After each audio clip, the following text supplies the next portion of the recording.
Assalamualaikum warahmatullahi wabarakatuh. Perkenalkan, nama saya Reski Ardawati dengan NIM 2310146 dari program studi informatika kelas B. Nah, di video pembahasan kali ini saya akan membahas mengenai basic Python, yaitu basic NumPy.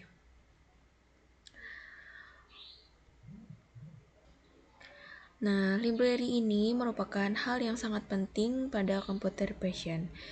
Ini merupakan library numerik Python. Kalau ada pengolahan angka matriks atau data vektor, nah ini opsi paling baik kalau di Python menggunakan atau diberi NumPy ini. Nah, di konsep NumPy sendiri sebenarnya kita bisa mendefine array. Nah, konsep ini mirip dengan list, cuman array nanti kontennya hanya numerik atau angka. Sedangkan list di Python secara umum dia tuh apapun di item itu bisa objek, bisa string, primitif, tipe datanya. Nggak boleh ya di array kayak gitu. Nah, kalau konteksnya di NumPy ini, yang dimaksud array itu adalah padatan numerik dalam bentuk 1 dimensi, 2 dimensi, dan 3 dimensi. Nah, kita lihat di sini untuk melihat contohnya. Nah, ini merupakan contoh array 1 dimensi. Ini contoh array 2 dimensi, dan ini contoh array 3 dimensi. Seperti itu. Nah, kenapa sih dia terdapat angka-angka seperti ini? Jadi, kita pernah pelajari dulu mungkin ya pas SMA ada namanya aljabar matriks. Nah, jadi itu merupakan perhitungan dari aljabar matriksnya ke dasar matematisnya.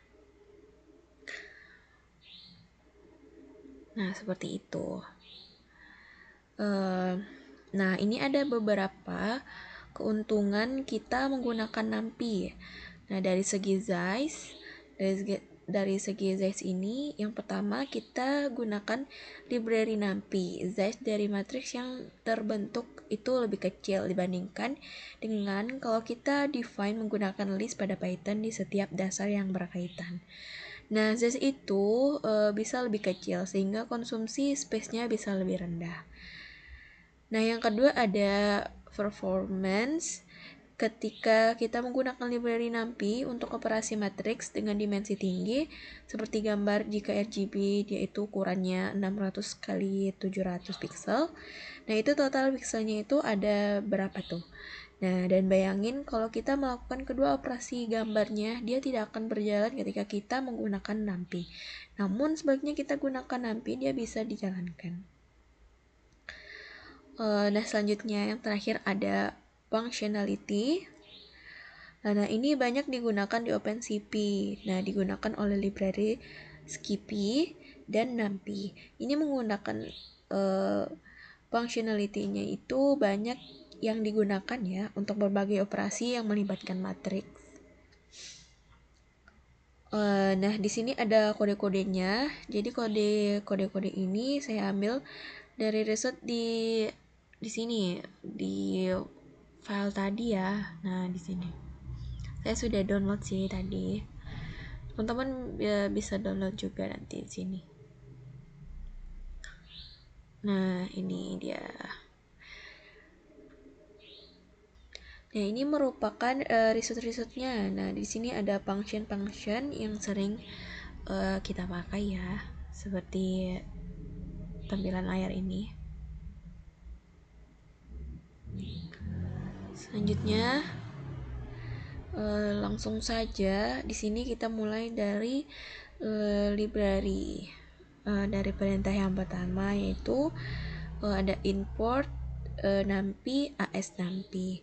Nah, di sini kita install np ini dengan np version di sini ya. Kita jalankan. Nah, di sini kita pakai np versionnya itu 2.2.6. Nah, di sini kita masuk ke create satu dimensi vektor. Kenapa sih dia disebut satu dimensi vektor? Karena untuk satu dimensi di satu dimensi ini disebut dengan vektor. Kalau dua dimensi disebut dengan matriks, kemudian dan tiga juga disebut dengan matriks juga. Nah, yang pertama ada satu dimensi. Kenapa disebut satu dimensi? Teman-teman bisa lihat di sini. Karena dia satu baris dan terdapat 4 item gitu. Nah, di sini kita pada vektor baris atau aksio 0 ini di sini teman-teman bisa lihat kita memiliki elemen matriksnya itu ada 6 ya. Ini 1 2 3 4 5 6. Nah, nomornya ini. Nah, untuk membuat array dalam konteks matriks kita panggil NP array ini. Nah, NP array ini ke dalam ini tadi, konteks matriks ini tadi. Nah, dan di sini kita simpan di dalam variabel namanya vector row. Ini vector row-nya. Nah, kemudian kita coba jalankan. Nah, maka dia akan menampilkan hasil seperti ini. Nah, dia jadi satu baris seperti ini karena ini satu dimensi ya, jadi satu baris dan memiliki 6 elemen karena elemennya ini 6 kan yang tadi. 6 elemen di dalam vektor row ini. Nah, kemudian ada check dimension of vector atau matrix using dot shape. Nah, di sini kita juga bisa cek ya untuk dimensi dari vektor yang kita buat barusan. Ini di NumPy. Ini ketika kita bikin sebuah vektor dan kita simpan di sebuah variabel, dan di sini kita bisa apply sebuah method atau sebuah properties. Properties dot shape ini ya dot shape ini. Nah, ketika kita jalankan maka hasilnya akan keluar seperti ini, yaitu 6, gitu. Nah, gini artinya vektor baris ada 6 item gitu. Nah, di sini ada tipe untuk vector row-nya. Seperti sebelumnya juga, ketika ingin mengecek untuk tipe vector row-nya ini, kita bisa ketik perintah seperti ini. Tipe vector row. Nah, maka dia akan menampilkan tipenya ada numpy.ndArray. Nah, kemudian ada untuk vektor kolom aksio 1. Nah, sama seperti yang sebelumnya tadi, di sini ini. Nah, ini kan dia langsung saja ya, tidak ada pembatasan gitu. Nah, sedangkan di aksio 1 ini kita memberi pembatasan dengan kurung seperti ini. Seperti ini, teman-teman bisa lihat di layar. Nah, dengan variabel kolom.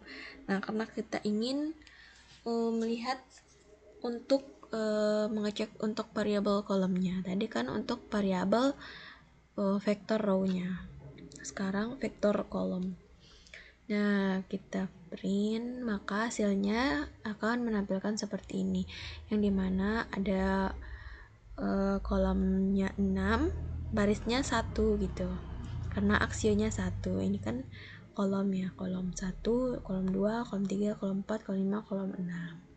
Seperti itu. Nah, ini juga sama seperti tadi untuk shape-nya gitu, dot shape-nya. Nah, kemudian ada create 2 dimensi vektor matriks. Nah, seperti sebelumnya yang tadi, cuman kita menggunakan 2 dimensi gitu. Nah, dengan variabelnya itu matriks gitu. Variabel matriks sama dengan np.array.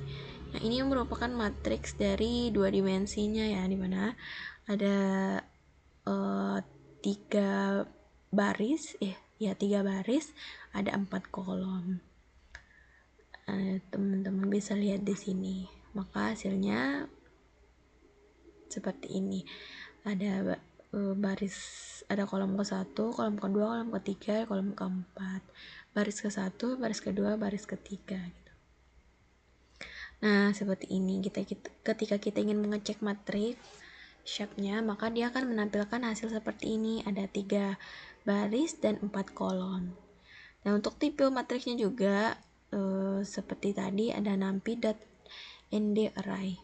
Nah, kemudian ada create matrix zero. Nah, di mana create matrix zero ini dia meng-create matriks 0 gitu, karena zero adalah 0 ya. Nah, di sini seperti yang tadi juga, lanjutkan saja ya. Nah, ini zero matrix sama dengan np.zeros. Ada 6 kolom dan 2 baris. Nah, di sini ada print zero matrix. Zero matrix ini adalah variabelnya ya. Nah, ini ada 2 baris dan ini kolomnya ada 6. Teman-teman bisa lihat. Nah, ini juga sebaliknya. Ini kan 2 baris dan 6 kolom. Teman-teman bisa lihat. Kemudian ini juga 5 dan 7, sama seperti yang tadi ya. Nah, selanjutnya ada ini kan beda kan sama yang tadi. Ini karena dipisah-pisahkan. Ini matriksnya. Jadinya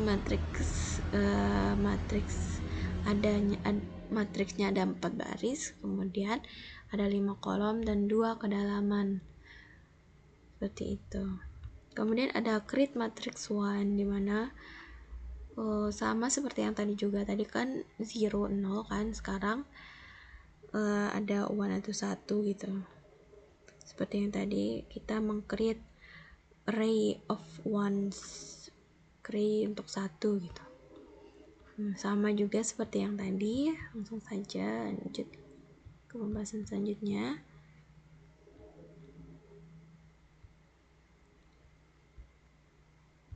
Nah, ini ada akses elemen vektor, yang dimana untuk kita mengakses elemen vektor ini kita bisa ketik matriks saja, maka dia akan menghasilkan array seperti ini.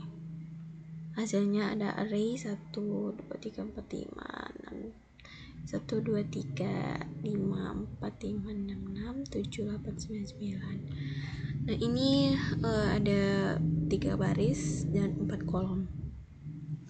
Nah, ketika kita ingin mengakses untuk matriks yang baris pertama atau ya baris pertama atau kolom yang ke pertama gitu, kan dia dihitung dari 0, 1 gitu.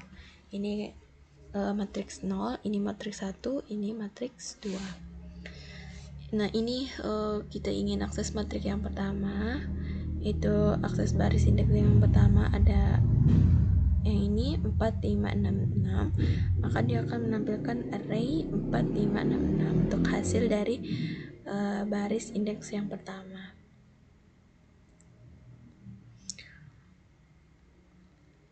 Selanjutnya kita lanjutkan saja. Ini juga sama seperti sebelum-sebelumnya ya.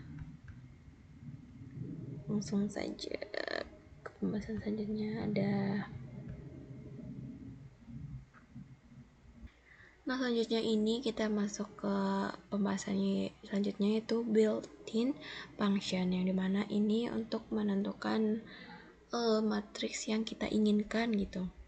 Di sini ada matriksnya, ada 1, 2, 3, 5, 5, 4, 5, 6, 6, 6, 7, 8, 9, 9, 10.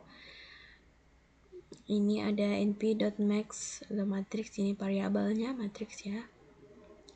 Nah, ketika kita ingin menampilkan atau melihat nilai yang terakhir atau yang paling besar lah gitu, nah maka kita akan mengetik max ini, karena max ini adalah besar. Nah, matriks max, maka dia akan menampilkan hasil nilai 10 yang di sini. Ketika sebaliknya juga, ketika kita ingin menampilkan atau melihat nilai yang paling kecil, maka dia akan kita akan ketik perintah np.min, maka dia akan menampilkan nilai yang paling kecil, yaitu 1. Nah, di sini itu juga selanjutnya. Kemudian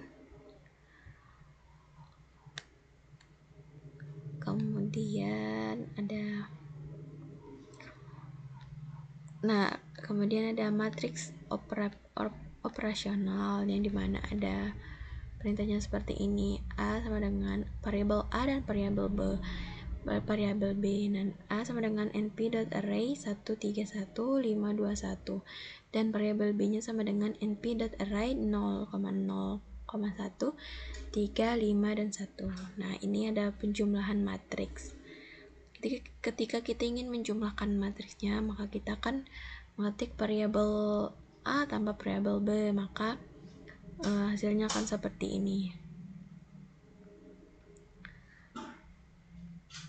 Kemudian ketika kita ingin mengurangi, maka dia akan ketik perintah A kurang B, maka hasilnya seperti ini. Ini untuk perkaliannya juga sama sebelumnya. Nah, perkalian matriks biasa ini sering kita temui pada aljabar matriks ya. Di SMA juga dan di perkuliahan juga ada. Teman-teman bisa lihat di sini untuk perkalian matriksnya. Nah, mungkin ini juga ada satu lagi. Ini ada matriks multiplication atau dot product yang dimana hanya dapat dilakukan jika dan hanya jika jumlah kolom pada matriks kiri sama dengan jumlah baris pada matriks kanan. Nah, ini ada rumusnya itu M besar dan N kecil dan M kecil. Untuk M besar dan N kecil merupakan ukuran matriks di bagian kanan, dan N kecil dan M kecil merupakan ukuran matriks di bagian kiri, dan akan menghasilkan matriks dengan ukuran M besar dan M kecil. Contohnya seperti ini, teman-teman bisa lihat ada nilai X sama dengan 121,301, kemudian ada Z X adalah 3,2. Nah, kemudian ada Y 0,35173, Z adalah 32. Sehingga kedua matriks data dapat dilakukan dengan operasi dot untuk size 2,3, 3,2 gitu. Teman-teman bisa lihat di sini.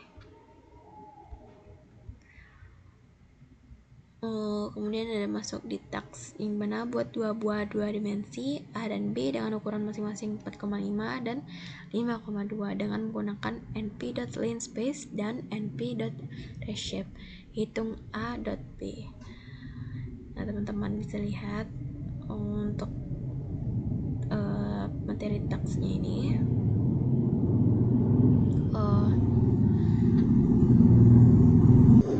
Mungkin demikian yang dapat saya sampaikan. Lebih kurangnya saya mohon maaf. Terima kasih atas perhatiannya. Wabillahi taufiq wal hidayah. Wassalamualaikum warahmatullahi wabarakatuh.